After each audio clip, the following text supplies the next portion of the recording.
Today's episode comes to you straight from the Foundation Insurance Services podcast studio, your home for elevating voices, inspiring leaders, and building the community one conversation at a time. If you're enjoying the journey, we'd love for you to like, share, and subscribe to the channel. Your support helps these stories reach even higher. Comfortable is a bad place to be because you can't grow. Like there's another version of you that needs to get unlocked. And if you're comfortable and you stay there, like nothing's going to change. Yeah. You know, and comfort, they say that comfort, if you don't kill comfort, comfort will kill you. Meaning you're never going to reach that potential if you don't get uncomfortable and break through that and continue to grow. Hey there, welcome back to Above and Beyond, where excellence meets elevation. I'm your host, Jan Simon, and this season we're raising the bar, diving into the passion, purpose, and defining moments of leaders who don't just aim high, they live there. Big ideas, real stories. Let's get into it. All right, CEO and co-founder of Red Crane Digital, a Phoenix-based video agency helping businesses bring their story to life through cinematic content that drives real results. After serving 8 years in the United States Navy and building a successful corporate career, Elisha stepped into entrepreneurship with faith, grit, and a vision to legacy. He's a husband, father, fierce competitor, and a man on a mission to change his family tree. Welcome, Elisha. Thank you. So let me start off by saying, Elisha, your Elisha spelt is different than I've ever seen it. Yeah, so it's spelled Elisha. Okay. S-H-A, not the J-A-H. Yeah. So it's out of the Bible. My parents named me it out of the Bible. Okay. And Elijah and Elisha were both prophets. Gotcha. Elijah was kind of the first prophet, and then Elisha superseded him, got the double anointing of Elijah. Wow. Yeah, and did, crazy stuff. Nice. So, And you're walking in that path. correct. Trying, Yeah. right? I heard it my whole life. That's awesome. From my mom, Elisha. And when people don't say it right, she corrects them. She corrects them? Yeah. That's funny. I've got somebody in my family, and I will not disclose who that is. Somebody in my family who is very particular in the way that their name is said as well. So Elisha, let's talk. We kind of start everybody off by talking about, where you grew up. What does that look like for you? What was growing up? Where was it? Let's walk through that. Cool. Yeah. So I was born in Fountain Valley, California. Okay. Anaheim. Okay. Lived there till I was about 9. So grew up in the Anaheim, Orange, Yorba Linda area. Grew up going to Angels baseball games and motocross and things like that. I remember we lived really close to the Angel Stadium. Okay. And we'd walk to games sometimes. Really? So when the Ducks were expansion, did you ever go to the Anaheim No, Ducks? I've never been to an NHL hockey game. No kidding. Never. Whoa. Okay. Yeah. I remember, I'll get into it, but we lived in Colorado at one point. Okay. And that was when the Avalanche were doing really good. And me and my dad would always try to go, and we could never get tickets because they were just so hard to get and too expensive. So, the Ducks didn't come around till later on. Okay. But we left California when I was 9 and moved to Colorado. Okay. And my dad took on a pastoral position at a church. That's what moved us out there. So that's kind of where I grew up as far as my teenage years and high school and all that good stuff. So you were a pastor's kid. I was a PK. What denomination? Do you mind sharing? Just Christian, non-denomination. Non-denomination. Okay. Yeah. Were you the typical pastor's kid where you got in trouble all the time, but everybody thought you were perfect? I don't think anyone thought I was perfect. Okay. Yeah, I think I made that pretty obvious. Okay. Yeah, but no, I was definitely a troublemaker. Gotcha. Yeah, so it was fun though. Yeah. Being a pastor kid was fun.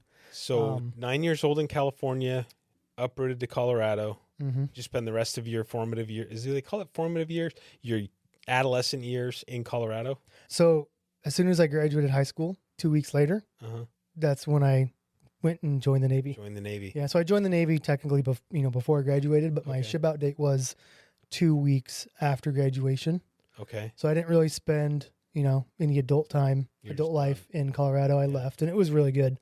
Good timing. What did high school look like? Were you athlete, play ball, play the piccolo, march in the band? Definitely not athlete. So I played a little, little league baseball growing up until, I don't know, 11 maybe, to where it kind of got hard. Yeah. And I just I wasn't very good. So I just you weren't about that.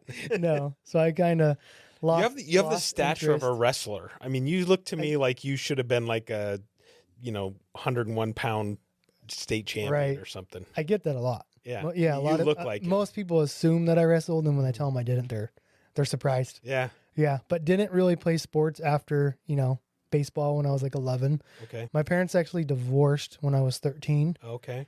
It was like maybe a couple weeks before 8th grade graduation. So right into high school. Yeah. Divorced family.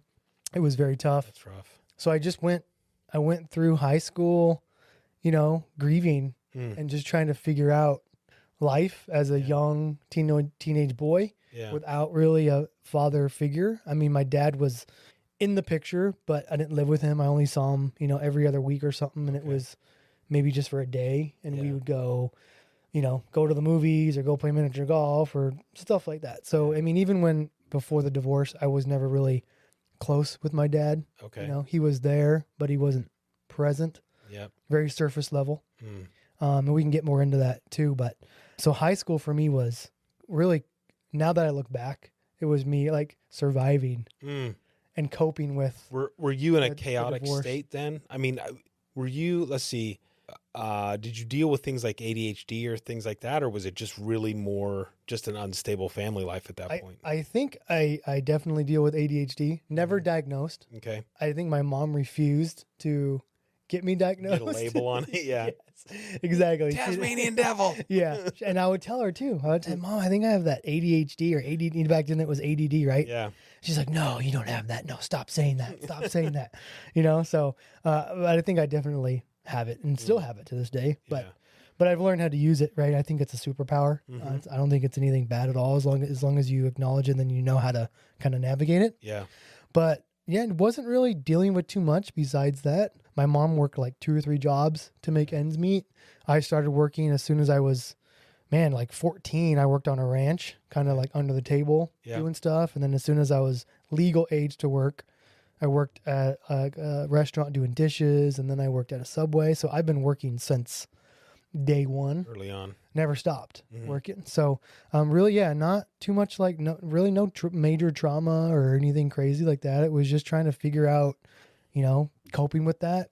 And at the time I didn't know how. I had no one to talk to. So I just kind of bottled everything in and went about life. So high school for me was just kind of a party scene, to be honest. Really? Yeah. Was there anybody in that time? Because your dad we'll say he stepped away at 13, right? We'll just use that. Sure. So he kind of shifts out of the full-time picture. Was there anybody in that time frame that had either saw the path you were walking down and said, hey, you're going down the wrong path, you need to correct? Or were you really just shut off from everybody and kind of, because deciding to join the military, I mean, I feel like somebody had to have kind of gone, or was it, hey, a couple of buddies drinking one night? Believe it or not, it was really my decision Really? to join the military. Yeah. Cause I didn't take school serious. So I didn't really get, good grades. I passed my classes, most of them. Yeah. And, D's get a degree is what they say. right. I didn't take the SATs or the CATs or apply for college or anything. So I just kind of figured, well, what am I even going to do? And one of my really good friends, there was a recruiter at our school one day and, we were like, hey, let's go talk to him. So we went and talked to him. It was like during lunch break or something. We went and talked to him and looked at, his little photo album of him overseas and going to different countries and being around, airplanes and all this cool stuff. Right. Yeah. And they talk it up. They talk it up like it's amazing. You get to travel the world, right? Make money, you get do all this paid stuff. to be travel. Girls love you overseas and all this stuff. So we're like, dude, this might be actually kind of cool. Yeah. And then we asked him, like, can we join together? Is that like possible? And he's like, yeah, we have the buddy system you guys can do where you can join together. You'll go to boot camp together. You'll get stationed together. And then we're like, okay. So we started thinking about it. And then we're like, what else can we squeeze out of this guy, right? To make this a sweet deal. And we're like, what about San Diego? Like, can we guarantee San Diego and can we guarantee this buddy system where we're together? And he's like, done. Okay. So we just decided to do it. Yeah. I mean, at that age, I didn't put a whole lot of thought into it. And I just kind of realized, well, what else am I going to do? Yeah. And yeah, that's what I did, and it was the best decision. Like, I don't regret it at all. So you shipped off to the Navy 2 weeks after high school? 2 weeks, yeah. 2 weeks. Okay, so where'd you go to boot? RTC Great Lakes. Okay. Yeah, Illinois. Yeah. And it was June. Okay, so it was summer. It was hot. Yeah. Oh yeah. It's hot it's either hot or freezing. Freezing, exactly. Yeah. Yeah, we got the hot version, the hot humid version. Oh, yeah. Yuck. Yeah. What was your MO? I mean, what'd you do in the Navy after boot? This episode is made possible by our partners at Built Different Restoration. When water, fire, or mold damage hits your home or business, you need a local team you can trust to respond fast and do it right. Learn more at BuiltDifferentRestoration.com. Shout out to Guidance Alliance, a trusted peer advisory group for business owners who want honest answers, not motivation posters, small groups, weekly sessions, ideas that actually work. Visit guidancealliance.com to learn more. Yeah, so I went in as they call it undesignated. So you don't really have like a rate or an MOS. Mm-hmm. There's kind of a couple different paths you can go when you do that. One is like they call it surface level, meaning you're kind of working for the ship. So you do a lot of the painting. You basically work with the bosun's mates who do a lot of the painting. They do a lot of the cleaning and navigation, stuff like that. And I was a part of the air side. Okay. Which is you're part of the air department. And in the air department, you basically, as an undesignated airman is what they call it, you get to work with aircraft. So you're either like in a hangar bay working or you're up on the flight deck working. Okay. And, of course, they sold us on what sounded completely different, but, we didn't know that we were going into this path, this experience. But yeah, so we both worked on the flight deck together.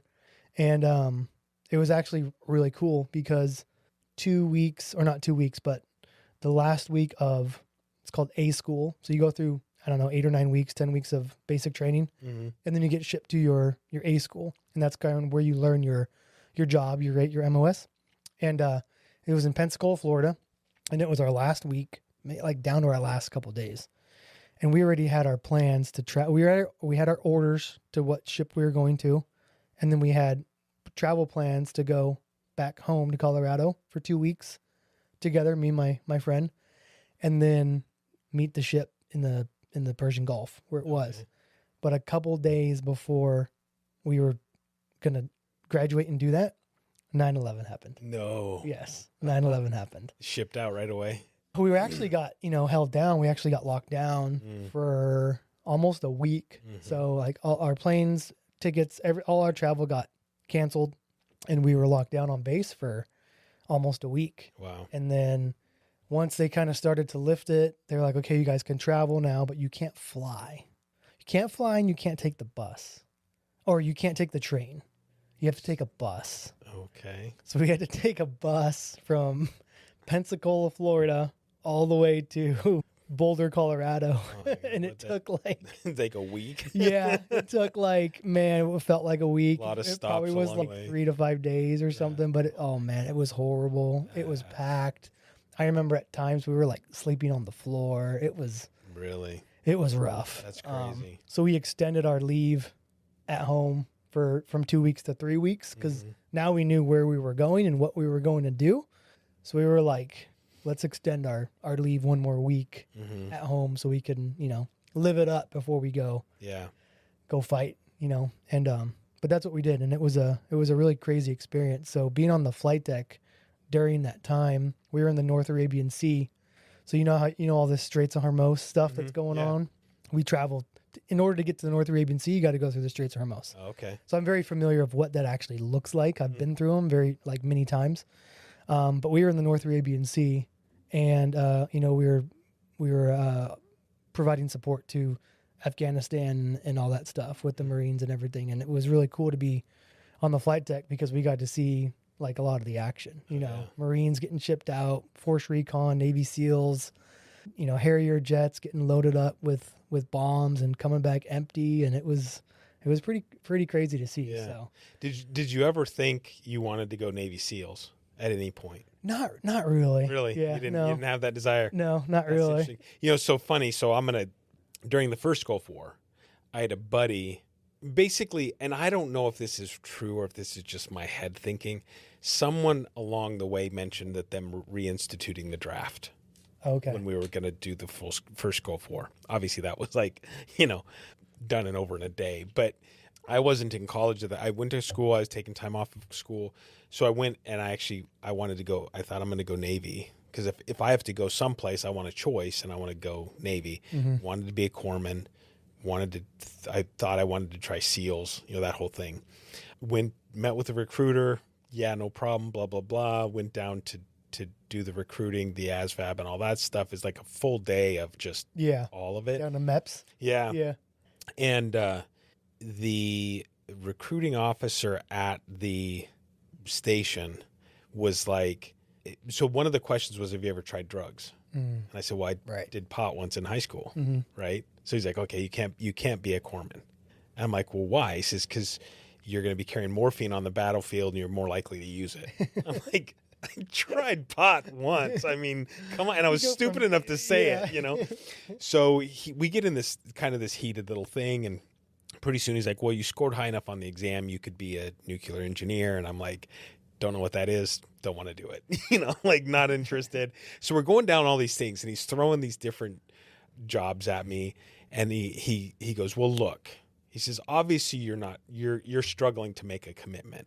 He says, how about we do a 2-year seaman apprenticeship program and you can go in and experience everything the Navy has to offer. Mm-hmm. And then you can re-up after 18 months. I'm like, well, but what's my job? He goes, well, you get to experience everything. You get to do all the jobs. Yeah. Yeah. I'm like, that sounds like I'm going to be cleaning toilets. I don't. Right. Anyway, so that was, when you're talking about that, it's like, I feel like that was what they were trying to talk me into do. That's exactly the same thing. Is it? Okay. I said the surface side and the air side. Yeah. So the surface side is the seaman apprenticeship program and the air side is the airman apprenticeship program. Oh, okay. Yeah. So you can work as an aviation electrician. You can work as a mechanic. You can do this. Like, what's my school? Cool. He goes, well, you get training in everything. You Right. get to go experience. I just remember that, all the Navy has to offer. I'm like, You get it all. I just don't know if I'm into that. You can go work with the mechanics one day, and if you don't like it, you can go work with the ordnance guys. Yeah. No, it doesn't work like that. Not at all. No, not at all.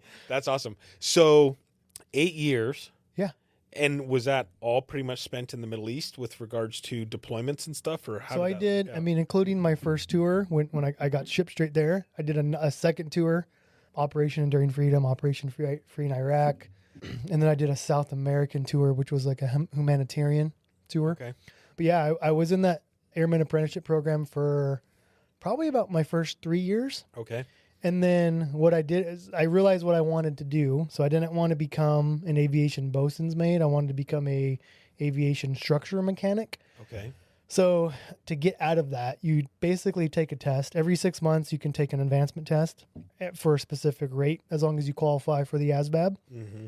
Basically, whatever your score is, you got to make sure that you qualify for that job, and then you can take the test. So I took the aviation structure mechanic test, and I passed it. So now I got out of the air department, the airman apprenticeship stuff. Yep. And I worked down in a shop with the structure mechanics, actually working on aircraft parts. Oh, wow. Yeah. Okay. So that was my rate after my first 3 years as an airman, an undesignated airman.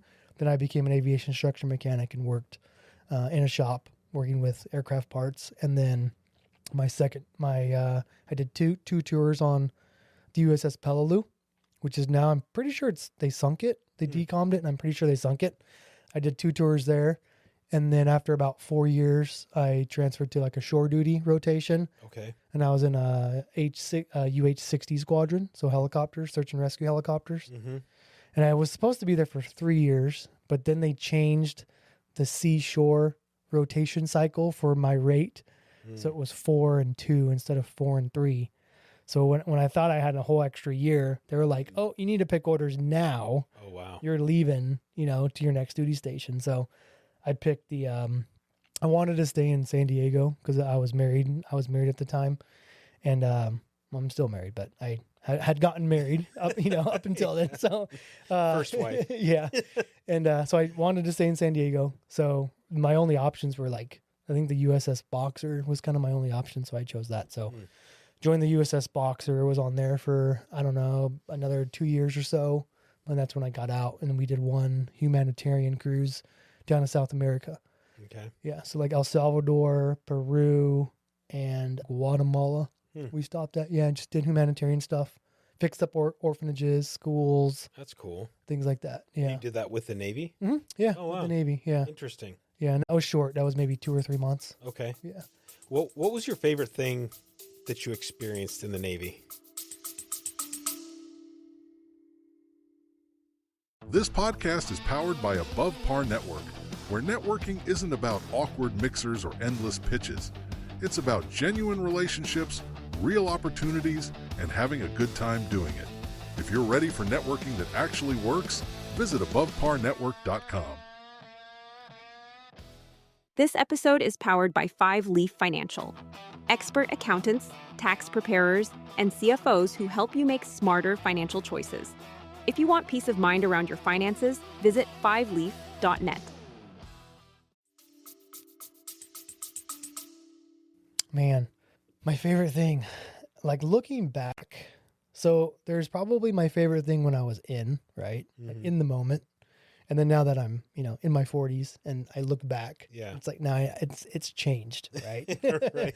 So I think, when I was in, I think my favorite moments were, the ports. So the Liberty ports. So we got to go to like Hawaii, Australia, Singapore. So you got to travel Guam. the world. He didn't lie to you. Right, yeah. Didn't get to go to Japan or Thailand or any of those. Yeah. Probably a good thing that I didn't go to those, Yeah. especially Thailand. But those were always the best parts while you're in, because for one, you're in the middle of the ocean for months and weeks at a time. So whenever you get those Liberty ports, it's like, finally we get to get off this boat. Yeah. And we get to go, party and drink, because that's what we did. That's all you do. Yeah. What else is there to do when you're in the Navy? Exactly. Yeah. So- So that was probably my favorite part about it, being in. And then now looking back, traveling those places is really cool. But the things that I kind of miss is just like being out there in the ocean and being a part of what was happening, being a part of the missions and all that stuff. That's kind of like, looking back, that's kind of my favorite part. That's kind of like what I'm proud of, is like, some people can go in and they literally don't do anything their whole time in. They just train and they don't go anywhere. They don't do anything. I think I was fortunate because I actually got to experience a lot of the Experience everything the Navy had to action. offer. Yeah, the action and real stuff, and got to see some really cool things, and didn't have to witness or experience any losing any buddies or anything like that. Yeah. We were never attacked or nothing. So I deal with the very grief aspect of things. right, very fortunate. So And why only 8 years? I mean, you got to that point. that's a great question. Yeah, I mean, and I've never been in, so I don't know, right? But I just think it seems like if you've gotten to the point of 8 years and you're enjoying it, right. were you given the wife ultimatum? Okay. No, kind of, but not really. No, not from her. No. Yeah. It's funny you ask that, because like while you're in, you change your mind every 2 weeks, right? You're like, I mean, unless you like really hate it, It's kind of like having a shitty job. yeah, or you really love it, Yeah. and then you're like set, but like you'll have good experiences, bad, and you're like, the good experiences, like, yeah, I can't wait to re-enlist. I'm going to stay in. I'm going to be a lifer. I'm going to make this a career. And then you have a bad experience. You're like, dude, I can't wait to get the F out of here, man. Can I get out early? So it's honestly up and down. But right around, my second term, that's kind of when I started to take it seriously and got a bunch of qualifications, made the rank of E5. And once you make the rank of A5, that's kind of when you start to get some responsibility. And I was ready to stay in. Like, I was ready to make it a career. And at the time, so I got out in 2008. So this was probably 2006. I had been married for 5 years. We had a 2-year-old daughter, maybe 3, somewhere around there. And me and Jessica split. Yeah. So our marriage wasn't healthy. We weren't healthy, weren't close to God. We were partying. I mean, we were a mess. We were not a healthy family. And she ended up wanting to separate and get a divorce. So we separated probably right around 2006 time frame. So when I was on the Boxer, that's when all that happened. And that South America cruise that had already happened. So it was, super emotional with everything going on. And what ended up happening was she never actually like filed for divorce or anything. We just stayed separated. We wrote out some contracts and got them notarized as far as, what we're going to do with our daughter as far as custody and things like that, and how I was going to continue to support her financially and things like that. And we ended up getting that all set before I went on that short cruise, and then went on the short cruise, came back, maybe like 10 months, a year had passed, and still no papers or nothing. And I was, once we got back from that, I had a really good friend on the boat, and he was a strong believer, strong in his faith. And I ended up going to church with him and got really involved with that church, got, super close to God, and really helped me through that hard time. I had been a Christian. I grew up in the church, right? So I've had that relationship with Christ my whole life, but, walked away at times, got close, walked away, got close. And at that time, leading up to that, I was not close. So that allowed me to really get closer to God again and allow him to work in my life. And I got to the point where I was ready to move on, and I just wanted closure, right? Because we were separated with nothing happening. I'm like, how long is this going to go on for? Like, at some point, something needs to happen. Either we draw the line and say, okay, let's finalize this, or we work on it and, save the marriage. Mm-hmm. So I was to the point where I was like, you know what? I'm over it. I just want this to end. I want closure. And one of my friends from the church, I was having a conversation with her after church one night, and she said, I was explaining that to her. She's like, no, you can't give up. I was like, what do you mean I can't give up? She's like, are you guys still married? I said, yeah. She's like, well, don't give up. Like, you guys are technically still married. She's like, just trust in God, and he's going to work it out and all this stuff. And I'm like, I've been waiting this whole time. Like, nothing's changing. Mm-hmm. Really had no hope that things were going to work out. And I don't know if you've seen the movie Fireproof. Yeah. You've seen that movie, right? Yeah. So it was right when that movie came out. Mm. That movie was in the theaters. Mm-hmm. And she said, hey, you need to go see this movie, Fireproof. I'm like, what is it? She's like, it's a movie. It's about, I don't remember what she said. She's like, just go see it, right? So I was like, okay. And I don't know if I went and saw it that night or if I saw it the next night, but I went and saw it. I was like, okay, I'll listen to you. I'll go watch the movie. And I remember I sat that was the first time I've ever gone and watched a movie by myself, right? So It was weird. I felt like a loser. You get your back against the wall. Yeah. So I was like all the way at the top, corner, like corner seat. Because I'm like, this is embarrassing. This is humiliating. Who goes to the movies by themselves? So I did, and I watched the movie, and how the story goes, right? It was like, that was my story, with them fighting and him, looking at, pornography and like the hurt and everything. And then they separated, and then she found a dude, and like all of it was like, that's my story. Mm-hmm. And then you see how God gets involved, right? The faith aspect. And then the hearts begin to change, and the Holy Spirit begins to work, and then the marriage gets saved. And man, I left that theater just wet, sobbing, right, from my tears. And I was like, wow, that was incredible. There actually is hope. And, literally from that moment on, I was like, it's not over. It's like, my friend was right. It's not over. And I decided to surrender it to God and to fight for my marriage. And that's what I did. And I'm like, okay, how do I even do this? So I just began to, pray about it heavily, and just every day surrender it to God and trust in him that it's going to work out. And don't know how long it's going to take, but I have faith that it will. And I just began to just love her from a distance. So instead of, when we would exchange with our daughter and stuff, instead of it being super short and maybe, some sassy comments or, attitude or whatever that was going on because of the hurt and the resentment and the pain that was all there, I started to just be like, God, how do I love her? How do I respect her? How do I be kind to her?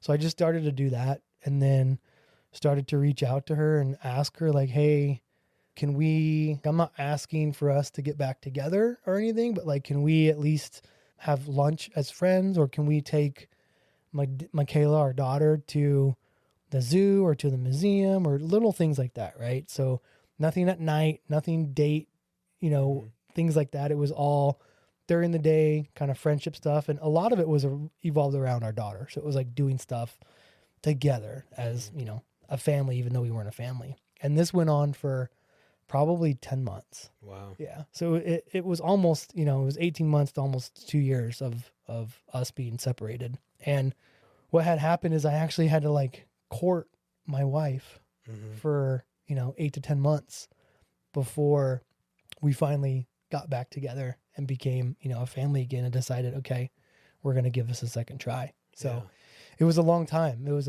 a long time waiting and we weren't sleeping together. We weren't doing anything physically, like nothing. I'm like, and that was hard, right? Because like, that's my wife still, So it's like, man, I can't even, kiss my wife or, hold her hand or do these things. I was like courting her. It was courtship at its finest. And, eventually after about, 10 months or so, I don't even know what the conversation went like, but we basically decided like, hey, you've changed, I've changed, we've changed. And we both realized that the grass isn't greener on the other side. We're dragging our daughter through this. Our daughter wants us to be together. She's happiest when we're together. So we just decided, okay, well, let's make this work. Yeah. And we did. And here we are. Was that after you were out of the military? No. Okay. So back to like how this conversation started. Yeah. Still in the military. Okay. And that was when I decided. So up until that time, I was like, I'm staying in, right? Like I want to stay in. Two things changed that. One was the command that I was at was very bad. The chain of command, the leadership was just awful. Like it was not a good time, not a good experience. So it made me not want to stay in the Navy any longer, even though I was going to, because you're not in a command forever. You're there for a short amount of time and then you get ordered somewhere else, right? Okay.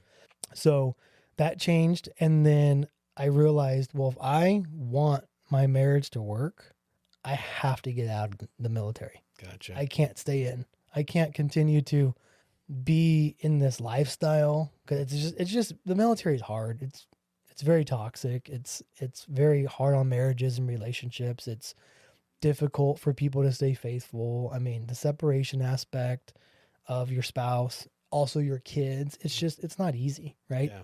And I knew if I wanted this to last and be healthy, that I needed to get out and focus on that. And that was probably one of the most terrifying decisions of my life. Joining is actually easy because you're going to be taken care of. You got a job, you got food, you got clothes, you got shelter, you got all of it, right?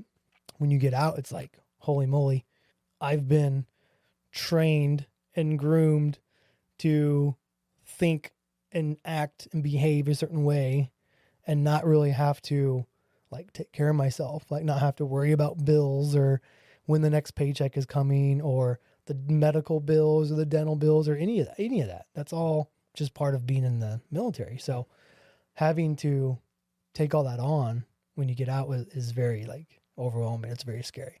But I read a book called, I don't know who wrote it, but it's called If You Want to Walk on Water, You Got to Get Out of the Boat. It's a faith book. It's a Christian book. Yeah. And I read that book, and that's what really gave me the courage to take that step and take that leap to get out. So I think a part of it was the Holy Spirit prompting me on where he wants me to go, but also giving me the tools and the resources to build that courage and build that faith and trust in him to actually make that, that decision. Yeah. So, and everything worked out. I got I think I was on unemployment for, I don't know, maybe a month or so while I looked for another job. And I remember it was like maybe 1 week. I had like maybe 1 week left of the unemployment before it ran out when I got hired for that job. Gotcha. So, yeah. So it all worked out kind of perfectly, but it was difficult. Yeah. Yeah. Yeah. Going back to the relationship aspect of it and kind of digging into that a little bit, if you don't mind, is how do you, because obviously there's a lot of hurt, both sides, and we don't know the details of things that went on and whatnot, but the hurt, probably some jealousy, all these little things. How do you, move beyond that and allow that water to disappear or go under the bridge and actually be gone under the bridge and move forward with where you're at with your relationship? Big thanks to Maritime USA for sponsoring the show, helping businesses simplify payment processing and reduce unnecessary fees. If you're tired of overpaying to accept cards, it might be time for a better option. Learn more at maritimeusa.com. This episode is supported by Rocks Ink Calligraphy, where every piece is created by hand and designed to be remembered. From custom calligraphy and engraving to live event personalization, Rocks Ink turns meaningful moments into lasting art. Learn more at rocksink.com. That's a great question. And I think, to be honest with you, is we buried it. We didn't talk about it. We knew we both wronged each other. We knew we both hurt each other. Obviously, we apologized, right? We apologized and, made it right, but we never talked through it. We never dealt with it. We never brought it up. We knew things happened and there was resentment on both sides. And we didn't really, we didn't talk about it at all. Yeah. And it wasn't up until, 2024. Yeah, 2024. So almost 2 years ago was when we actually did that. Oh, wow. Okay. Yeah. Finally sat down and talked about it. Yeah. So Rip some Band-Aids off there. Yeah, big time. Scabs. Right. So you just have the one daughter, or do you have multiple kids now? We have our daughter who's 20. She'll be moving back here soon, beginning of June. We're super excited with her fiance. Oh. Yeah. So she's getting married young, just like we did. Yeah. And then we have our son, Jeremiah. I don't know if no, I don't think you've met him. I don't think so. Yeah. He's 15. Okay. So he'll be 16 in June. Okay. Yeah. Okay. So Is he the two kids. chip off the old block, or is he? He's a good kid. Yeah. Yeah, he's a good kid. He's taller than me now, bigger than me now. He ain't stronger than me, but not yet. Speaking of strength, one of the things that I learned about you that I didn't know is that you've done like 84 Ironman in a year or something like that. Yeah, not Ironman. I still got to do an Ironman. Oh, okay. Yeah, no, Spartan races. Spartan races. Yeah. So how many, what 16, 15 in a year? No, I did. What was it? Honestly, I can't remember. I think it was like 20 something. No kidding. Yeah, and that was in 2024. Okay. Yeah. So I did my first one probably 10 years ago or so. Okay. And for about maybe 2 or 3 years, I kind of did a bunch of them. I did like 2 my first year, and then 3 the next year, and then 3 more the next year. And then I stopped. And then I didn't start doing them again until 2023. I think 2023 I did 3. And then 2024 came around, and I was like, I'm going balls to the walls, baby. I'm going to do as many as I can. So you can buy like a season pass, like a competitor pass. Okay. And you get basically unlimited races. No kidding. Yeah, so that's what I You did. just got to show up. You just got to show up and you got to get there, No right? kidding. Yeah. So I did it. I invested the money, and I'm like, I'm going to do as many races as I can. Wow. Yeah. So I went to Texas. I went to Colorado. I went to California. I went to Nevada. I went all over the place and did, like 20-something races. So there's 3 different levels of races. There's more. There's like 4 or 5. But the 3 main ones it's a sprint, super, and beast. Okay. It's like a 5K, 10K, and half marathon. And if you do all 3 in 1 year, you get a medal, or it's called a trifecta. And it's actually a medal holder, and all 3 medals from each race, they're like a pie. They fit in it to make one thing. Oh, very cool. Yeah, it's cool. It's called a trifecta. So if you do all 3 in 1 year, you get a trifecta. If you do 6, 2 of each one, you get a double trifecta, and then a triple trifecta, and So I did a times 6 trifecta. So that would be almost times 7. No. So I guess that would be 18. So yeah, like 20 races, 21 races. You must have been in really good shape. I was, but I was beat up. Yeah. Yeah, I was beat up. And I injured my back halfway through the season. Constantly had like torn calves. So I would start a race in like 12, 13 mile race, and mile 2, my calf would lock up. So I'd have to do the whole race with a tight calf and yeah, but that was fun. I don't know if I'll ever do it again. I want to do it again. It's just, it's really hard on the body. Mm-hmm. Yeah, it's hard on the body.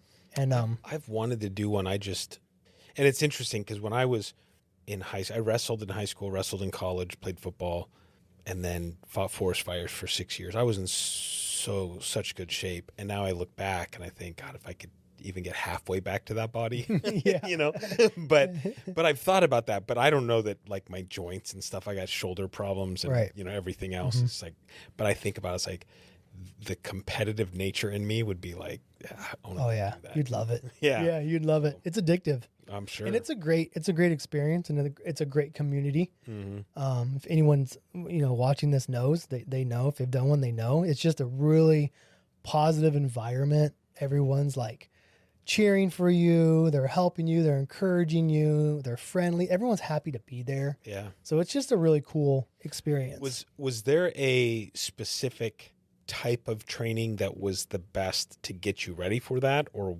did you kind of do a little bit of everything? So I did mainly CrossFit. Okay. That's like what I still do. And then on top of that, I would do just running, trail running, hiking and trail running. And then actually that year where I did, you know, all the races, I actually joined the climbing gym, Alta. I think it's in Gilbert or Queen Creek. Yeah, I know exactly. I joined Alta because I wanted to strengthen my upper body, because a lot of the obstacles are, you know, upper body reliant as far as your strength and stuff like that. So I wanted to get really good, you know, swinging and doing rings and all that good stuff. So I actually joined a climbing gym to use that as part of my training. But all that did was, I mean, it did make me stronger as far as like grip strength and things, but it also overworked my shoulders. So now I'm getting shoulder injuries. You know, it's funny when you talk about that, because that's right now what I'm dealing with. I have to have shoulder surgery later this month on my left shoulder. My right shoulder is starting to really bug me. So I'm pretty sure it's coming next, you know, and but it's that thing where it's like you go to the gym, it's like you just can't really do anything because it's so much of it is that, you know, I mean, unless you're working legs, but then even still, it's crazy. But one of the things that you mentioned was focusing or being intent on changing your family tree. Talk to me what that means. So that means a few different things. I was the first in my family to go active duty military. I was the first in my family to own a house. I think my sister owned a house before me, but as far as like my parents and stuff, I was the first in my family to get a college degree. That's something I did. I started in the Navy and then I finished it when I got out. So those things are kind of like things that I've already accomplished that a lot of my family hasn't. But what it really means aside from that is changing my family tree as far as breaking through the strongholds, the generational sin, the self-limiting beliefs, things like that. The closeness relationship, like with my kids versus what I had with my parents, things like that. Learning how to talk through your problems and through your emotions, and really learning how to love and things like that is really and addictions and things like that that's the breakthrough. That's the breaking the family tree. And then even just, even financially, not having kind of a broke mindset of like, I can never be a millionaire, or I can never make this much money, or I can never run my own business, like things like that. I want to break through that. I want to be the one who changes my family tree in all those areas, and show my kids and even my parents and my nephews and my nieces and, my grandkids that you really can accomplish anything if you just put your mind to it and put in the work. It's all work at the end of the day. I mean, you're a business owner. It comes down to putting in the work. And that's with careers, that's with businesses, that's with relationships, all of it, so that's really what that means. So I'm 43 now. When we lived in Oregon, when I was about 30, probably 35 to 39, we lived in Oregon for 4 years and just became really unhealthy, gained a ton of weight, wasn't really healthy spiritually, I started to get healthy, but mentally not very healthy. Jessica wasn't very healthy in all areas. And as I was approaching my 40s, I was like, something needs to change. Yeah. Because if I continue down this road with all these aspects, all these areas of my life not being healthy in a good, healthy position, like what does that look like 5 years down the road, 10 years down the road? So I started to think about my future self, which it took me that long to do, right? I was in my mid-30s before I actually thought like that. Well, and that's probably a lot earlier than some people, myself included. Some people never do. I think about it quite a bit. Do something about it is a different story. Right, yeah. So I made the decision. I was like, you know what? When I turn 40, I'm going to make a life change. I'm going to change every area of my life. I'm going to get healthy. Was it the Tim McGraw song? No, My next 40 years. Is that what he talks about? Yeah. My next 40 years. No, I don't listen to country, so Oh, I okay. wouldn't know. But I was like, I'm gonna work hard to get healthy in my relationships, in my spirit, my spirituality, in my finances, in my mental health, in my physical health. I mean, everything. I made the decision when I turned 40, I'm going to make all these changes and live differently. And we moved here into Arizona in 2022. Okay. And I was 39. So with the whole new move, being in a different area, warm, sunny, happy people. Yeah. I was like, it was like 6 months until I turned 40. And I just thought, you know what, why wait until I turned 40 to start making these changes? Just do it now. Yeah. So we found a good CrossFit gym that we go to in Queen Creek, and we started, eating cleaner and started to go through therapy as far as like working through some of my trauma with the divorce and different things in my life, and figure out things about myself that I necessarily don't like, and maybe like how I react to things and the ways that I treat my family that I don't like, or the ways I respond to things that I'm not proud of. Really working through, why am I like that? Why do I do these things? Why do I feel this way? Why do I bottle my emotions? Like all these different things. And I knew the only way to really understand that and break through that and to change that is to like go through therapy and talk to someone and actually talk through all those things that I experienced as a younger child, and the separation with Jessica and all the things, even just being a veteran and the things I experienced in the military and the way I was trained and treated. And now I'm treating, other people that way when they don't necessarily deserve to be treated that way. So started to do therapy and work through all that. And it was a process, and it was the self-development process. And I was like, I want to self-develop. I want to get better in every area of my life. I'm committed. I'm going to do it. And that's, that's the path. That's the journey I've been on since we moved here to Arizona. Nice. And that's one of the reasons why I did decide to do the Spartan Okay. races. Cause I'm like, I need something to train for. Yeah. I need something to do. So I was like, I talked to a buddy in California and San Diego that I used to hang out with. I said, hey, do you want to do some Spartan races with me? He's like, yeah. So that first year I did the 3 with him. And then that was in the second year. I was like, okay, I'm going to keep going. I'm going to elevate this, take this to the next level. And that's when I did the season pass. Yeah. So That's impressive. Yeah. Through that, I'm hearing, one of the things we talk quite a bit about is leadership, and we haven't talked about you actually, being in a leadership position, although I hear a lot of leadership aspect come out of your thought. Maybe it's leadership of yourself or leadership of, jumping in the Spartan race and going and doing that and getting your buddy. And, how is your vision of leadership, whatever that definition is, changed from when you first joined the Navy to now? You've got a 20-year-old daughter, and, you've rediscovered your relationship with Jessica and those types of things. How has that changed, or has it? It's definitely changed. I've definitely grown as a leader, learned, what leadership is, good leadership is, experienced a lot of good and bad leadership in the Navy. So that was kind of an easy way to, figure out what I like and what I don't like and what works and what doesn't work. And as a leader, who I don't want to be and who I want to be. I was never really a leader while I was in the Navy. And I started to kind of take on a leadership role. I mean, obviously when I had my kids, you're by default, you're a leader. At least you have the responsibility of a leader. It doesn't necessarily make you a leader. Right. Yeah. So I had that role. And again, like they don't come with a, instruction manual, so unless you had like a great upbringing really good parents and close relationship, and they talked you through everything and showed, then you're just kind of winging it, and that's what, unfortunately that's what we've done with our kids. Yeah. It's just a learning process.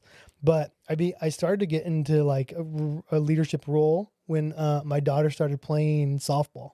Yeah. So she played soccer when she was like little. And me and my wife don't like soccer. So we're like, we got to get her something different. This is too painful. So I was like, she should play softball, right? Because like playing baseball, A little more action. yeah, growing up, I'm like, she needs to play softball. So she started playing softball. And I think she played one season. Yeah, she played one season, under a different coach. Okay. And then that following season, I got asked if I could help coach as an assistant coach, and I did. So she was probably, she was probably 6 or 7 years old. Mm-hmm.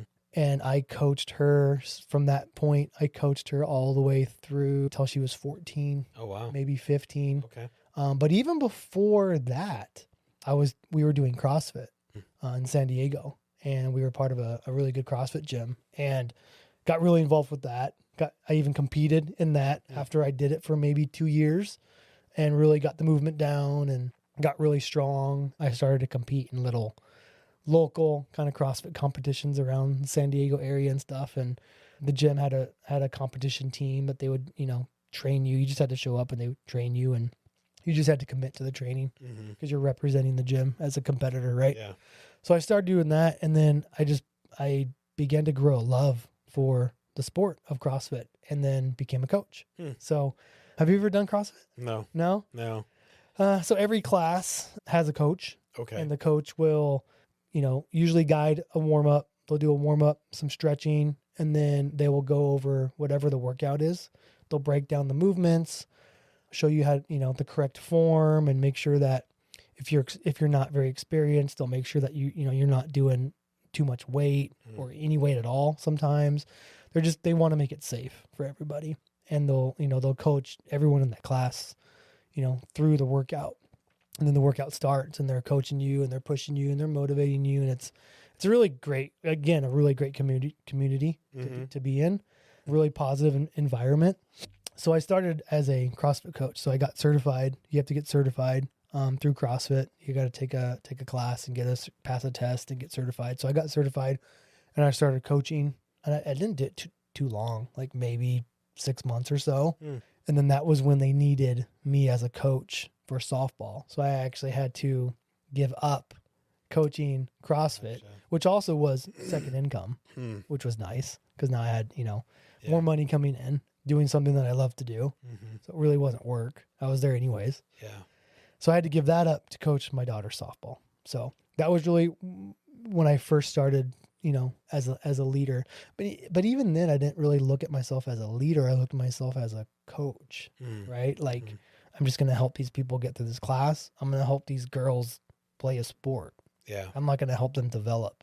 And I didn't really begin to have that mindset of, okay, well, yes, I can coach the sport, but I can also coach them on different values and fundamentals and things that they can take from the sport through the discipline, through the hard work, through the pain, through the, overcoming doubt and building confidence, like all these things that they can now implement into their lives to help them through life. And I really didn't start to think that way probably until later on in my coaching of softball. Yeah. And then it just got so competitive where I was like, okay, I'm ready to pay somebody else coach my daughter. Yeah. So that's where the leadership role kind of started to develop. Work-wise, no, at least when we were in California working. What did you do? And I'm sorry to cut you off. What did you do after you left the Navy and then you got your first job? Right. Yeah. I worked as a DoD contractor. So Department of Defense contractor, working on military aircraft as a civilian, doing modifications. So what that is the aircraft will come up with, they'll design new systems, whether it's like crew seats, whether it's an egress system, whether it's like an upgrade to the engines or the props or the blades or defense countermeasures, like with lasers. And it could be literally anything. They come up with these upgrades so that these aircraft can be more mission capable and safer and everything. And the engineers would design these systems, and then we would install them. Gotcha. Yeah. So it was actually a really cool job. It was like really expensive Legos. It kind of reminds me of like, is it Q? What's the guy, James Bond, that makes all the cool little... The little trinkets? Yeah. Yeah. It's like you get to install all the cool Yeah. new It was really gadgets. cool. Everything came in kits. Mm-hmm. So we get like a kit with all the parts and then all like the blueprints and, the diagrams and everything. And it was literally like step one, and you would just go through, and there was like electrical side and there was like a structural side, and I was obviously structures. But I also learned the electrical side as well, which was really cool. But that's what I did. How long? Work. How long did you do that? I did that for a little over 9 years, so almost 10 years. In California, and then was that up in Oregon as well, or in San Diego? Yeah, and then when we moved to Oregon, that was when I had to pivot and change careers. Yeah. Okay. Yeah. Okay. So in that job in San Diego, really no opportunity to lead. We would do road trips where we would go to another state to go work on like a small amount of aircraft. There might be like 4 aircraft or 6 aircraft that need to get worked on, and we'd go do it for a few months and then come back. So there was always a team lead for those jobs. I never really desired to do that. That was really like the only leadership positions, and it was only short term. So it's Gotcha. like, it's just that, and they don't pay you anymore, right? Like you don't get paid for it or compensated or anything. So there's, and we all got paid the same because we were DoD contractors. So it was all like government rates. So we all got paid the same. Yeah. So why travel if I'm not going to get anything? Right. else? Yeah. Makes sense. Yeah. So didn't really have any opportunity to lead in that sense as far as work. Outside of that, if we want to stay on the topic of leadership, I really stepped into my next leadership role was in the church. Yeah, in the church. So when we were living in Oregon, we were part of a church in Bend. So we lived in Central Oregon, which is literally like right in the middle of the state. Mm-hmm. You have Bend, Oregon. Most people are familiar with Bend. And then about 20 minutes north, you have Redmond, which is a little tiny podunk town, right? Yeah. That's where we live. You don't tell people you're from there. You tell people you're from Bend. Yeah. Right? So, but the church we were going to was in Bend, Oregon. Okay. And they were planting, they had, how many years was it? I think it was 10 years. After 10 years, they ended up planting another church in Redmond. Okay. Yeah. So it was like a kind of a sister church. And they actually hired a pastor. He was from Southern California, and he came out and he was the pastor. He led the church. And so I got to be a part of that church plant. I got to be a part of it took about a year to kind of finalize everything. So I got to be a part of just making it all happen and the planning stages and volunteering and figure things out and building out the different ministries and things like that. And then we finally launched literally 2 weeks before COVID, and we were meeting in a middle school. Oh, no way. So we had 2 weeks. Shut down. Awesome. Launched the church with 2 services. So, which is like really good. Like if you have enough people where you got to have 2 services right off the bat, like that's God's grace right there, right? Yeah. It's God's favor. And we had 2 services and then met for 2 weeks, and they said, no, you can't use the school anymore. It's COVID. Everything's shut down. So we had to go to online. Yeah, we had to go to online. So now the 2 churches merged together, and we built a studio in the church in Bend. Just converted the whole auditorium into a studio, and we just did. And we filmed each week. We'd film, the beginning of the week, we'd film the next week's service, and then they would edit it and broadcast it and everything. But I got to, so once that church did launch, the pastor asked me, I was leading a small group at the time. He asked me if I wanted to lead a small group. I said, sure. So I led a small group for like a week, and then it fizzled out because I guess not enough people showed up. Something came up. A couple of people had to drop out. So he's like, it needs to be a certain amount of people. It doesn't make sense to do it. He's like, but I have something else for you. I'm like, well, what is it? He's like, how do you feel about leading the men's community or men's ministry? They called it men's community just because they wanted to put an emphasis on community. Mm-hmm. But it's basically men's ministry. He's like, what do you think about leading the men's ministry? And I'm like, dude, I can't lead the men's ministry. For one, I'm not that old, right? I feel like when I think of like men's ministry, I think of like someone older, who maybe is like an empty nester who's kind of has all this experience and is like this strong, godly man, and and I'm like, dude, I can't. How am I going to lead men? And he's like, no, you're doing it. He's like, Vaughn told me, right? Oh, He's wow. like, dude, you have a calling. Trust me. He's like, I wouldn't ask you if I didn't know you could handle it. And if I didn't know this was the path that God has for you. Like, God is telling me that you are the one for this. So you are doing it. So he's like, but it's really easy. He's like, it's going to be similar to a small group. It's just going to be men. You guys are going to meet once a week in Starbucks or at your house, whatever. I have a little booklet you're going to go through, and you're just going to facilitate, a meeting once a week. Do that for, I think it was like 6 to 8 weeks. He's like, and then after that, we'll do another one, or maybe it'll grow. Enough people will come to where it grows into 2 groups. And then you can help, someone else lead a group. He's like, just don't worry, just take it day at a time. Trust God. He's going to be with you the whole time. He's going to help you. He's going to equip you. So that's what I did. And then I did that for probably like 2 years. Oh, wow. Up until we moved. I mean, the COVID stuff finally calmed down. Mm-hmm. And we were, back in a church, and we were meeting in person. And yeah, for 2 years, I led and built the men's community at our church. And it wasn't anything I thought I was going to do or wanted to, sign up for. It just fell into my lap, and it was definitely a calling from God. But I got to lead and build an entire community of men, and lead several small groups, several Bible studies, book studies, events, backpacking trips. I mean, all kinds of stuff. And that started off with like maybe 5 or 6 guys. And then by the time I left, it was probably up to like 30 or 40. And then maybe like not even a year later after I left, obviously someone else took over, and it ended up being one of my good friends. And he looked up to me he was younger than me, had really young kids, and he looked up to me as a mentor. So I got to kind of be his friend and mentor him through a lot of stuff and help sharpen him and lead him into that role. And then it ended up being a men's retreat. They did a men's retreat, somewhere up in Oregon. And I was like, I'm going to fly out and I'm going to go to that. Like, I'm going to hang out with you guys. So I went, and there was probably like, I don't know, like 50 guys or something like that. Wow. Yeah. So it was really cool to see like what God allowed me to start and grow.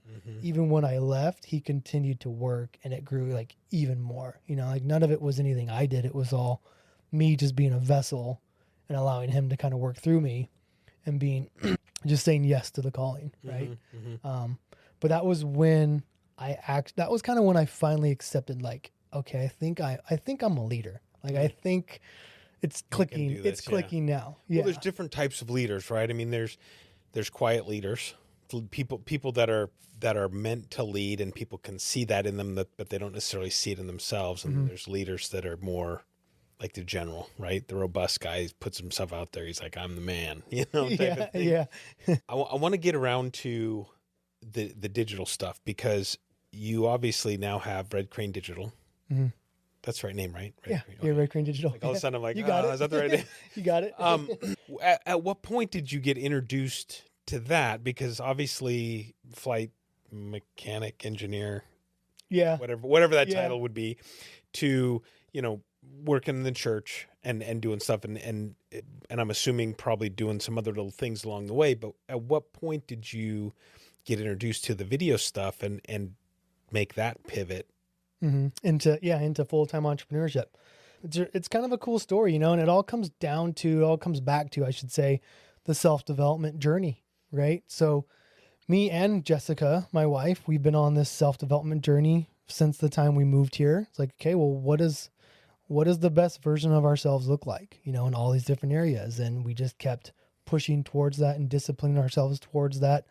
And part of that, after a couple years, we moved here. So in 2024, so we would watch like things on YouTube, we would follow people like, the Goggins and, things like that, motivational stuff. We would follow these people and just kind of pick their brains and take some of the stuff that they teach and the things that we liked, we'd implement into our lives to, just continue to improve. So we realized that there's this whole kind of self-development industry out there with seminars and coaches and paid mentorship and all these things that we never even thought of before. And I think I've mentioned this to you as far as like podcast stuff. Patrick Bet-David, I don't know if you ever looked into it, but Patrick Bet-David was someone that we followed. And then Do you know who Andy Elliott is? Mm-hmm. Yeah, so Andy Elliott, he's a sales coach, one of like the most successful sales coaches in the country. I started seeing a lot of his stuff. And I remember up until that point, I remember seeing it like even prior to like maybe a year before that. And you know, back then he was super intense. Like he's way different now. But back then he was so intense, and this is bald guy with veins popping out, screaming and yelling. You know, I'm like, who's this guy? And I just, you know, ignored him. And then I was actually driving to Vegas for work for like a week. And I'm like, I need to listen to a podcast or listen to something. It was like, you know, 4 or 5 hours. And he came up, I think on Instagram, but he wasn't talking about sales. He was talking about self-development. And what he said, I don't remember what he said, but he was like, yeah, if you want to change your life, or if you want to be better at this or better at this, he's like, you need to do these things. Like you need to discipline yourself. You need to do this, you need to do that. And I was like, that's good. So I was like, who is this guy? I've seen him before. Who is this guy? So I went to YouTube and I looked him up on YouTube, and I just watched one of his videos. It was probably 20 or 30 minutes. And it was a lot about self-development, you know? And I'm like, dude, this guy's super, like, I don't like how intense this guy is. You know, he's swearing and he's yelling and he's, you know, he's too much for me. Like, chill out, bro. Yeah. But what he was saying was like kind of spot on. So I like literally listened to him like the whole drive, the whole way there. And then continued to listen to him and follow him on Instagram and stuff. And he had on one of his posts, he had a call to action like, if you're ready to level up, you know, DM me, you know, level up or something like that. So I did. So I DM'd him, and then somebody got a hold of me from his office and was like, hey man, you know, if you're serious about this, just serious about that, you should come out to Arizona and come to this event. And I was like, dude, I live in Arizona. And he's like, oh, you're local? I'm like, yeah. He's like, well, then just come to they call it the Lion's Den. Mm-hmm. He's like, come to the den and just meet us. Like, just come hang out with us for a day. And I was like, really? He's like, yeah, like, you can meet Andy and this and that. And I was like, oh, okay. Like, I have the no Kool-Aid when I walk in the door. I have like no idea what to expect. I'm like, dude, I don't even know anything about these guys, right? It's the Elliott Group. That's the name of the company. It's a sales training company. Like, I have no idea about these guys. I'm like, are these guys for real? Are they scammers? Like, what even is this about?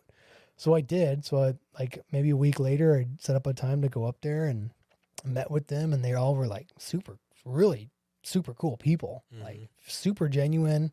And I actually bought a ticket to their next seminar. They sold me on a ticket. They're sales trainers, so they know how to sell, right?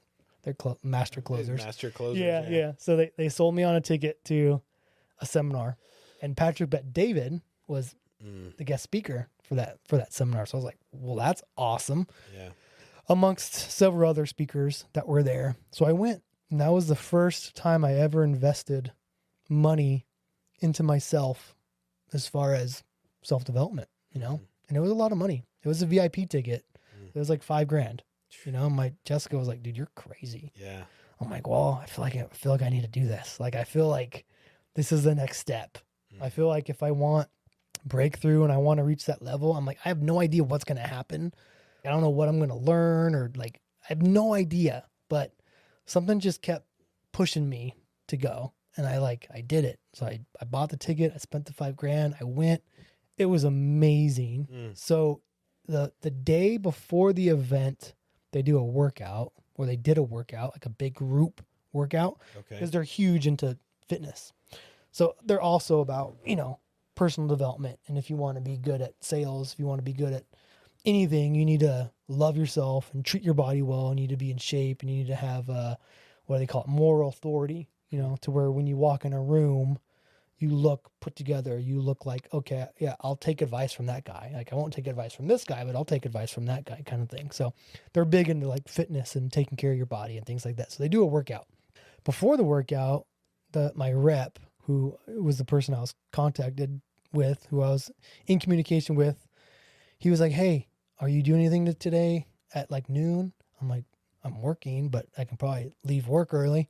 He's like, well, we're going to meet at this cigar lounge in Scottsdale. It's kind of a small private thing, like invite only, but you're invited. Like, come hang out and smoke some cigars with us before the workout. I was like, okay. So I did. And I didn't know like what to expect or anything. And I go and do it. And start talking to people. Everyone's talking and mingling and introducing each other. He's like, yeah, it's just networking. And at that time, I'm like, what's networking even mean? A network I thought was like, IT, like communications, like computers. What's networking, right? Like I had no idea because I'd always worked a 9-to-5 job and wasn't in that type of space at all. So I'm like, what's networking? Just meeting people, I guess. So they were all networking and talking. So I started talking to people, and then I started to realize that the room I was in, almost all of them were like multimillionaires. And I'm like, this is crazy. Like, I didn't even know. I thought millionaires, you had to be a doctor or a lawyer, or you inherited, a bunch of money from your family or something. Like, Right. I had no idea, like, people in sales made millions and, just business owners, all the different ways to do it.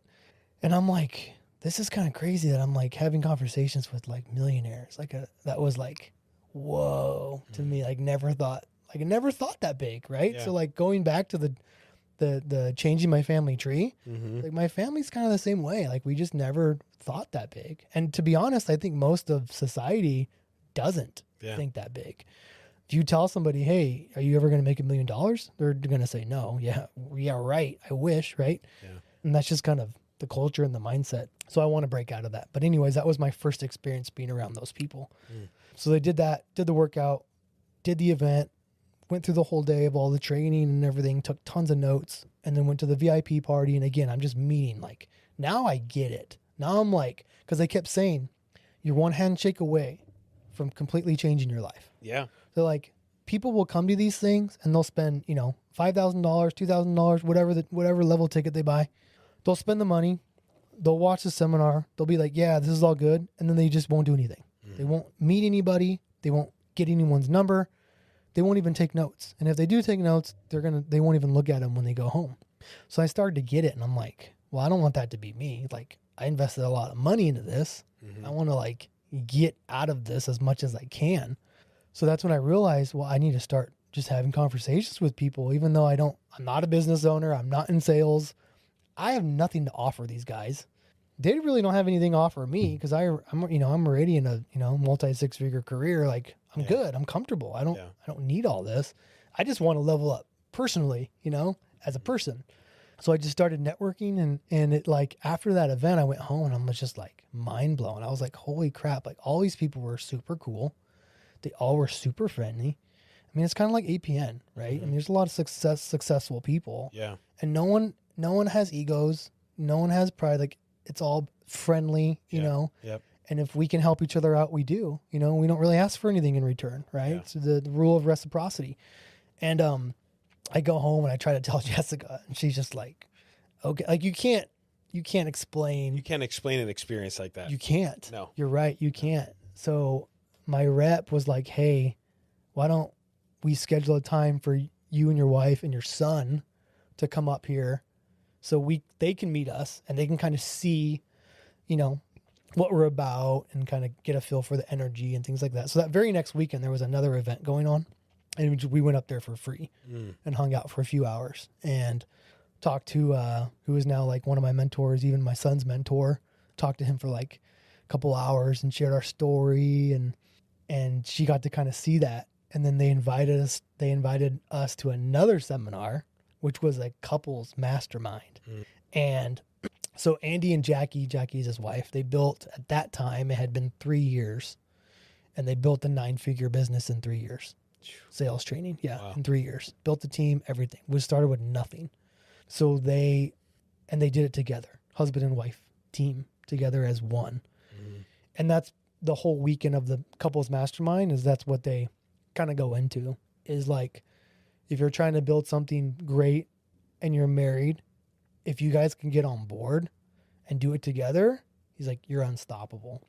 And it'll make it a lot easier. And you guys will be way more powerful together versus trying to do separate things or live separate lives. And then they just went into all the relationship stuff and all the marriage stuff and the resentment and the healing and just they covered so much. And I mentioned in the beginning of, our discussion about not addressing those resentments and those wounds. You asked about how did you deal and cope with all the things that the feelings and the hurt and all that.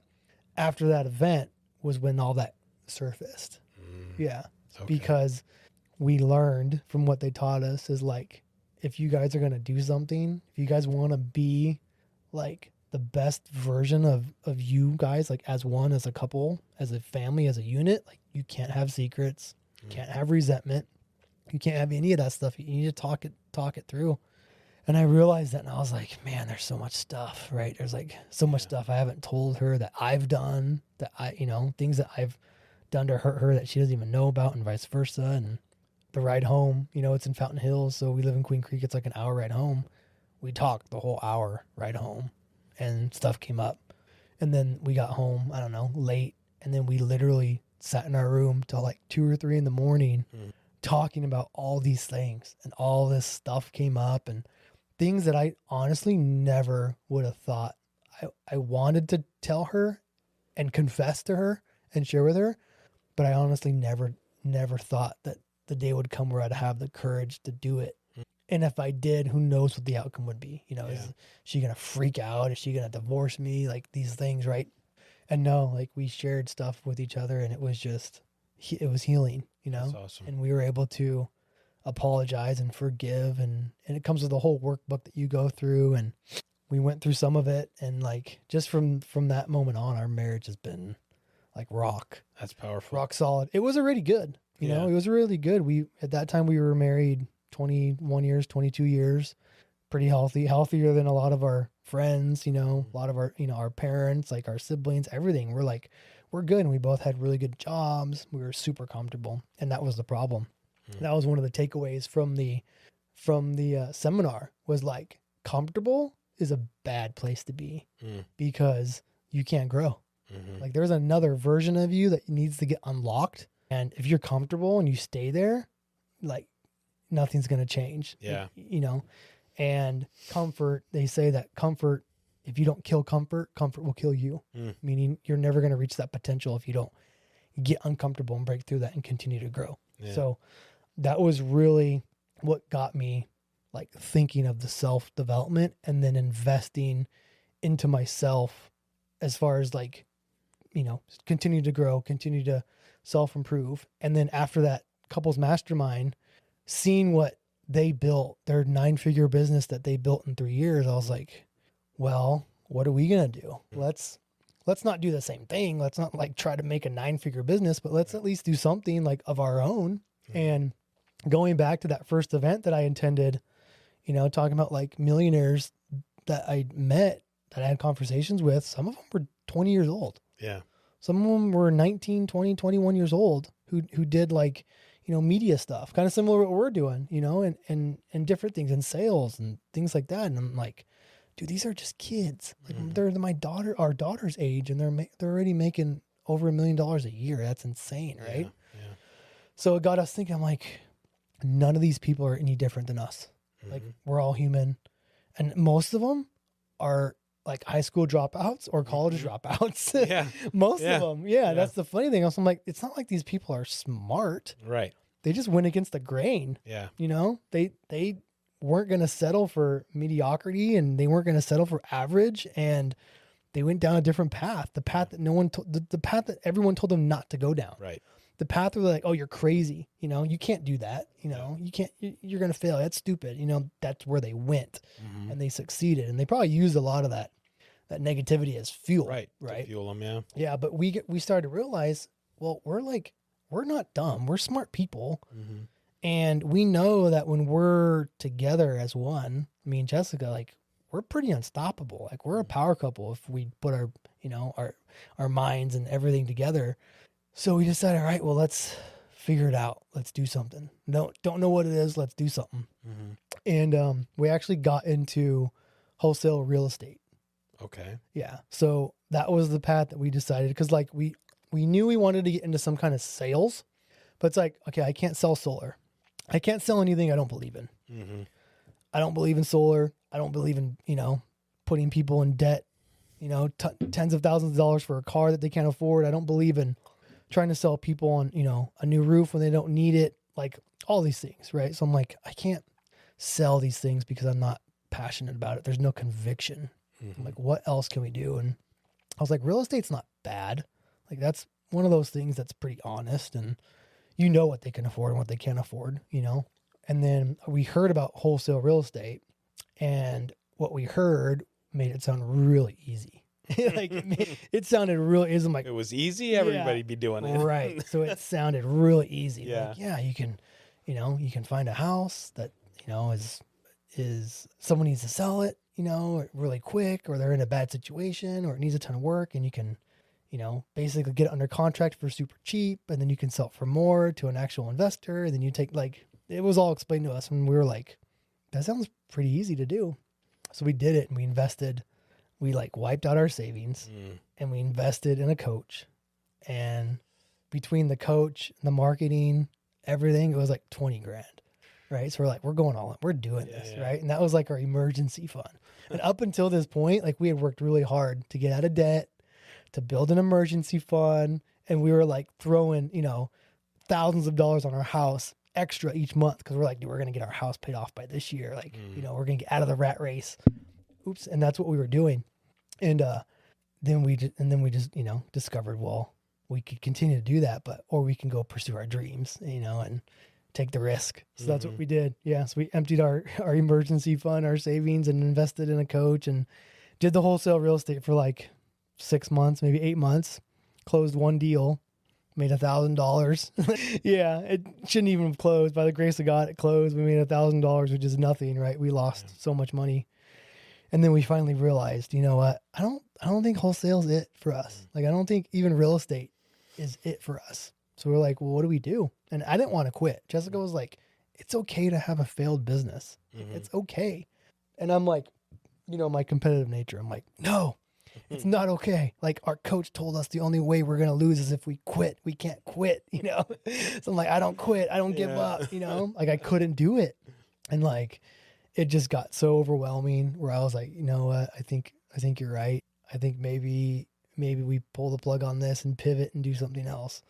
So then it was okay. And she had already quit her job at the same time. So right after that couple's mastermind, when we got into wholesale real estate, she quit her job. I said, the only way we're going to do this is if one of us quits our job or both of us quits our job. There's no way that we can invest our time and energy into this business while working full time. So because my job pays more than hers and she was under my benefits and everything, it made more sense for her to quit the job. Yeah. Take on most of the role with the wholesale real estate and go that way. But so she quit her job, and then we decided, you know what, wholesale real estate isn't for us. Now what do we do?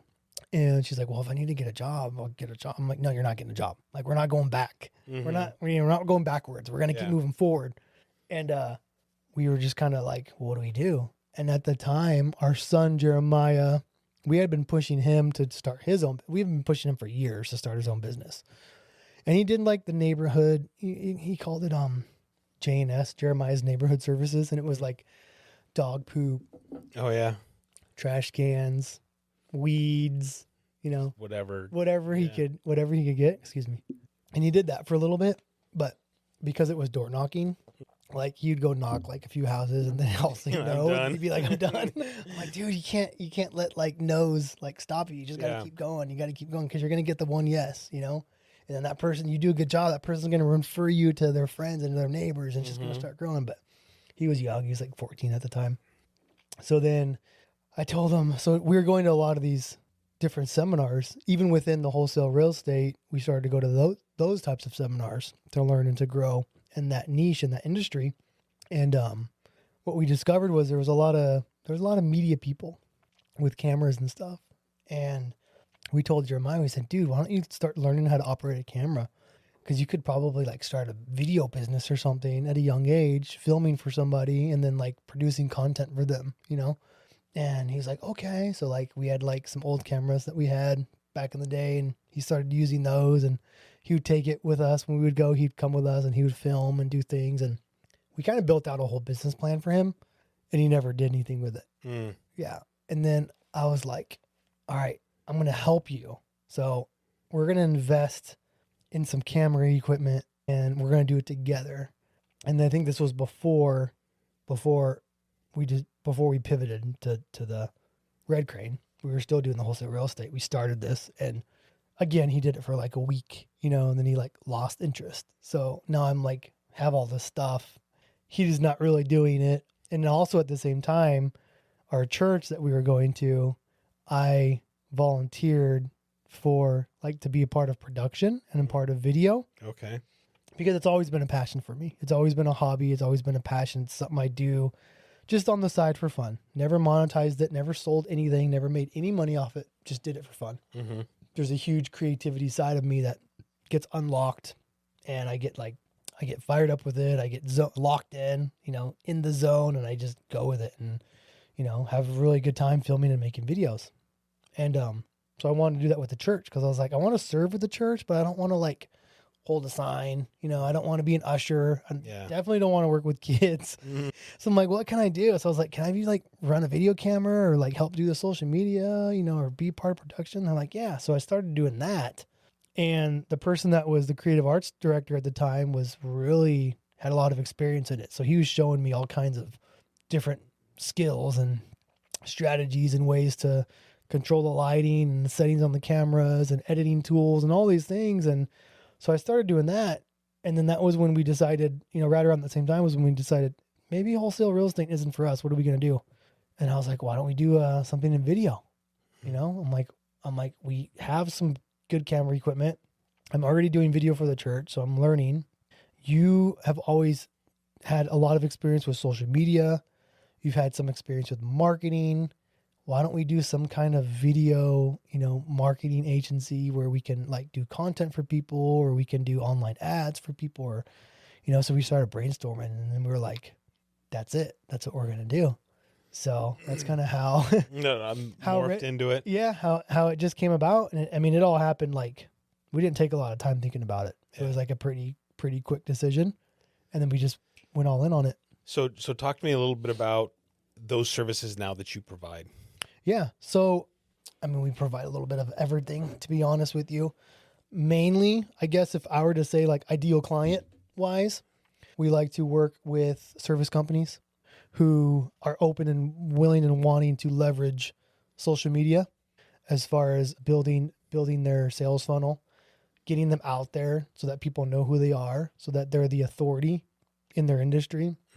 Because you could be the best plumber, you could be the best pool designer, you can be the best anything, right? But if no one knows who you are, then you don't exist.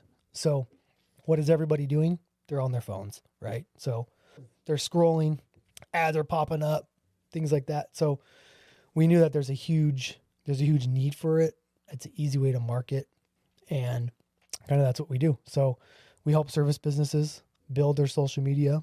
We kind of offer two things. If we'll do social media plus ads, we'll do just ads, or we'll do kind of just social media. It just depends on what they want.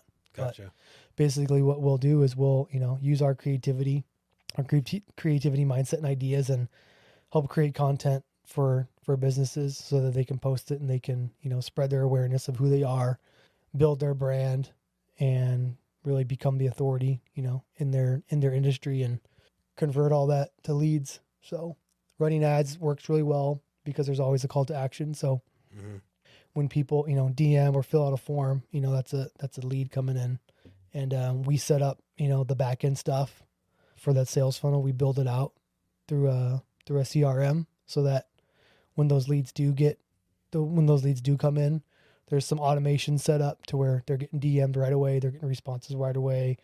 The business owner knows they're getting alerts on their phone, so they can call them right away. So there's systems in place to where, you know, it's not like leads aren't falling through the cracks. It's set up in a way to where they're getting taken care of. Yeah. So we do that. And then we also do like, you know, special events. We do a lot of event coverage. So even like with the Elliott Group, a lot of those events, sponsors will come in, or influencers will come in, or business owners will come in, and they want content of them there at that event that they can use for their social media and things like that. So they'll contract us out for a weekend to film them for a couple of days. We'll do that. We have a client in Orlando. We're actually going there this weekend to film one of his events. And out of that, we'll throw together a recap video. Out of that, we'll pull probably a handful of short form reels that he can put on his Instagram. And then we'll deliver all the raw footage to him as well. So now he has that to where he can utilize that to make his own, reels and things like that. So it's really whatever the client wants. Gotcha.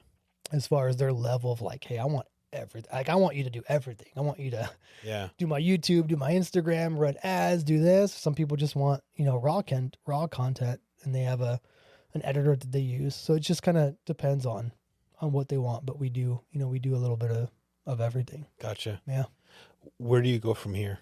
We scale. Yeah. Yeah, we scale. So, we're already building our team. So we hired it's funny you asked that. We hired our first full-time employee today. Oh, wow. Yeah. Oh, congratulations. Yeah, thanks. So now instead of just me and Jessica, it's, one other person added to the puzzle. And so we're just trying to scale. And we know that, building a business and growing, you have to invest in marketing, you have to invest in building your team, things like that. The money you make, you can't just keep it all and, go on vacation. You gotta pour it back into the business, right? So that's what we're doing, because we understand that. And that's because a lot of the mentorship and stuff that we've been taught through our coaches and things. So right now we're scaling little by little, right? We'll take on more clients, feel overwhelmed, like, oh my gosh, like, how are we going to handle this? We'll figure it out. We'll outsource what we can. We'll kind of stabilize, and then we'll be like, okay, let's grow. And then we'll kind of add more, and then the same thing. So right now that's the plan, is just moving forward, is just to scale this, as big as we can. Yeah. I don't have an end goal in mind as far as, where I want to go, but we're not putting a cap on it. That's for sure. If we can make this into a $1 million business in the next, few years, that'd be awesome. 2.5 years. Yeah, exactly. 2.5 years. Right. Right. Yeah. Set the goal high. If you now could go back and give that 18-year-old kid who was going into the Navy 2 weeks after graduation some worldly advice, man, what would you give him? I don't think he'd listen. First off, oh man, that's so hard. I would tell him, or any 18-year-old listening, I would just say, be a student, learn. I know you know it all. I know you know everything, right? Because that's what they think. That's what we thought. I said, but just, be a student, learn. There's always room for growth. You never make it until you make it, but that never happens. Like, there's no end of the road, there's always room for growth. You hit a goal. He set a new goal. He set a higher goal. Mm-hmm. So I would just say, just always continue to grow. Think of, when you're young, you don't think of your future. When you're young, you don't think, where am I going to be, or where do I want to be in 10 years or 5 years or 20 years? You don't think of that. Think of that. That's what I'd tell them. I'd say, think about your future, because it does come. Be intentional with the way you live. Yeah. I had no one to do that for me. I just kind of just went, I just plow forward. Exactly. I don't see myself too wildly different. I mean, I feel like, it's funny, because the conversation I had in my head was, I'm going to be able to give my kids more than my parents ever gave me. Mm-hmm. My parents never got divorced. They were together, and, that whole thing, but we just never had a lot of stuff, a lot of money, all that. And I've just always felt like, when people ask me the question, if you could have lunch with any celebrity, who would it be? It's like, I don't know, because there are people that I think would be very interesting conversations to have, but there's nobody that I'm like fangirl out, right? Mm-hmm. It's like they put their shoes and socks on the same way we do. Right. So it's like, it's such a weird concept for me. Like, I see people get really giddy and excited about people. Yeah, there's people I'd love to have conversations with. I'd love to learn more about them. I'd love to understand their motivation, their determination, their dedication, their whatever it is. But knowing that we all have, really, truly, we all have the same opportunity. Mm-hmm. It's what we do with the opportunity. Yeah. And I mean, you could have walked away from Jessica, and man, I commend you, because I've been through a divorce, and the tearing apart of that is it's a major thing. So the fact that you figured out a way to work through it and still continue to work, I'm sure it's not over. Mm-hmm. Right? The work's not done. Yeah, it's every day, especially now that we're together. Yeah, every day. Right. Yeah. So, but I commend you for that, and I appreciate that about you, and your willingness to share. Really quickly, and we'll kind of wrap up, because we might be getting a little bit long here, but if if you could speak to somebody who was in that position of comfort, right? You bring that up with regards to, if you're comfortable, you're dying, or however you put that. If you could talk to somebody right now who's sitting on the fence of, I kind of have this idea, I kind of want to do this, I'm not sure, I'm not ready, I'm not, because there's a lot more power in fear than I think any of us give credit. Right. So what advice would you give somebody who's in that same position, who's thinking, I've got a good 6-figure income, got a good relationship, whatever. Yeah. There's so much advice that I could give, right? But if there's something that somebody wants, a vision that they have, something they want to build, whether it's a business, whether it's self-development, right? Whether it's like, hey, I want to get a 6-pack this summer, or I need to lose 20 pounds, or I want to do a Spartan race. I mean, whatever it is, I want a healthier marriage. I want a good relationship with my kids, whatever that is, right? If somebody has that, whether they're at a comfortable position or not, if they have that vision, they have that desire, you got to make the decision. It starts with the decision. And a lot of people, including myself for several years, like you said, the fear, right? Because they ask themselves, well, what if I fail? What if I can't do it? What if something happens? Or they just don't even have the self-belief and the confidence, and they just tell themselves, it's a great idea, but I can't do that. And those are all those self-limiting beliefs. And we've gone to Tony Robbins events to where, he talks about all that and teaches you how to overcome it. But you got to make the decision, and you got to tell yourself, no matter what happens, whether I fail, I don't fail, it's easy, it's hard, whatever, I'm going to do this. If it takes me 20 tries, I'm going to do it. If I fail 20 times, I'm going to try again until I get it, right? It's that, what I was saying is the only way you can fail is if you quit, right? And we didn't quit, we just pivoted. And we did something different. I think that's profound, because I think that's where people get hung up, right? I started this blank, right? It wasn't working, so I stopped doing it to do something else. Right, yeah. But they changed stop doing it, pivot to quit. They quit that. Yeah, right? yeah, exactly. And I mean, being in business, there's no real easy days. No. The easy days are the days where you forget to stop and think about what tomorrow's going to bring. Right. The easy days are the days where you're like, I'm not doing anything today. Right. Exactly. It's like, it doesn't, there's not an easy piece to it. So, well, hey, I feel like we could go on talking forever. I've got a million other questions I could ask you, but I really appreciate you coming on. Anything we should know? Let's do this, because how do people find Red Crane Digital? Okay. Yeah, Red Crane Digital, www.redcranedigital.com, Instagram, Red Crane Digital. Okay. Those are probably the easiest ways to find us. Yeah. And you said you're going to Florida, so you're not locked into just doing work in Arizona. You can do work pretty much anywhere. Oh, yeah. We can do work anywhere. Okay. Yeah. I mean, we're trying to actually get clients in Florida. We're trying to get clients in San Diego. Okay. So yeah, feeling a beach vibe here. Right. Yeah. If we can get some clients in Japan, now we're talking. Go. Right. I've got to ask: is your last name is it a Japanese? Yeah, it's Japanese. Yeah. Okay. So my dad's side is all Japanese. So that's where the name comes from. So I'm half Japanese. Okay. So we just actually got back from Japan. Really? Yeah. I'm a little jet lagged. So I've never been. We got back early Sunday morning. We were there for 11 days. It was really awesome. I actually brought you back something. What? Yeah. Let me grab it. Oh my God. Where'd it go? You brought me a gift. I brought you a gift. I've got a gift for you as well. But I appreciate you having me on. Yeah. And allowing me the time to, sit in the seat with you and share my story and have a good conversation with you. So I appreciate it.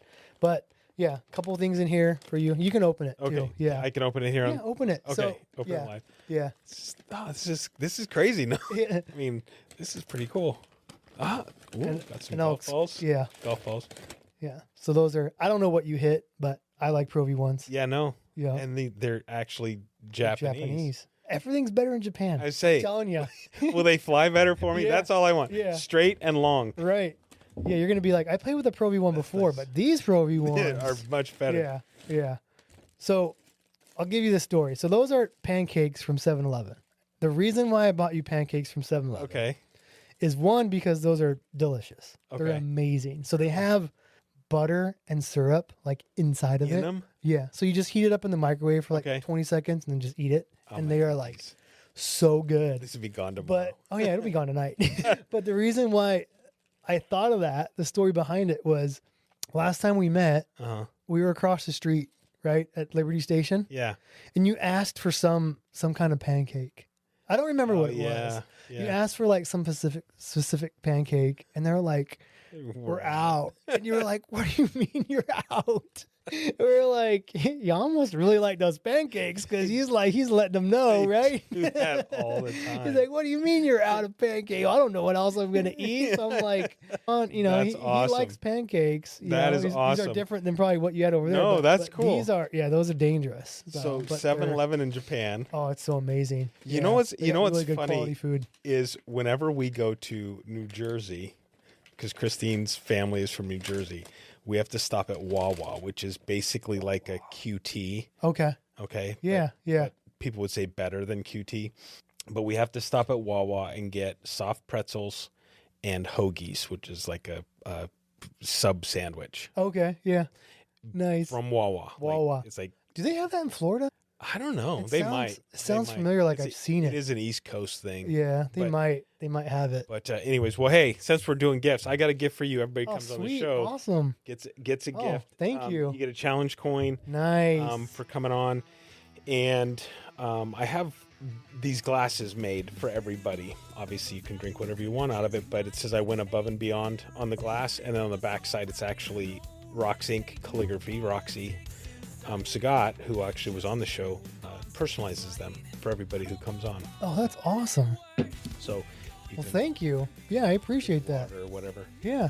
Store your coins, whatever Yeah. you want to do. But hey, I really appreciate you coming on. I've had a blast getting to know you better, and like I said, I got a ton more questions. But Well, save that for we can another time. do it again, right? Yeah. Part 2. Yeah, exactly, exactly. Yeah, I appreciate it. Again, thank you for the opportunity. Yeah, thank you. I'm Elisha Kameyama, and I went above and beyond. Lunch mobs buzzing, ideas in the air. Golf outings where stories we share. Beyond the fairways, friendships grow. In APN's embrace, opportunities flow. No happy talking, just real deals. Authentic connections, the kind that heals. From Palm Springs to Pine Top's Grace, APN's network spans every place. Above Par Network, we're going above and beyond, reaching new heights. In networking realms, scaling the heights. From mixers to golf, our spirits unite. APN's the beacon, our guiding light.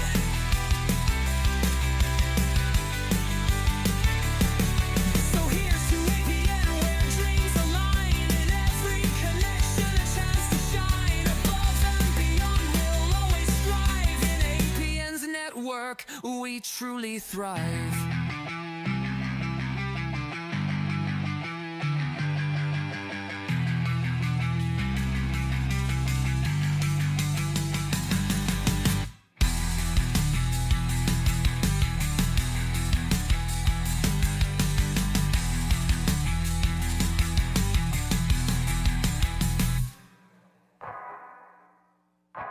Before you go, if you want marketing that actually moves the needle, check out lzrmarketing.com.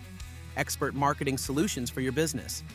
From websites and social to ads that convert, Liz and Riley help you stand out and grow. That's LZR Marketing, laser focused on your success. Like, share, and subscribe to Above and Beyond, where excellence meets elevation. Elevate your mindset, one episode at a time.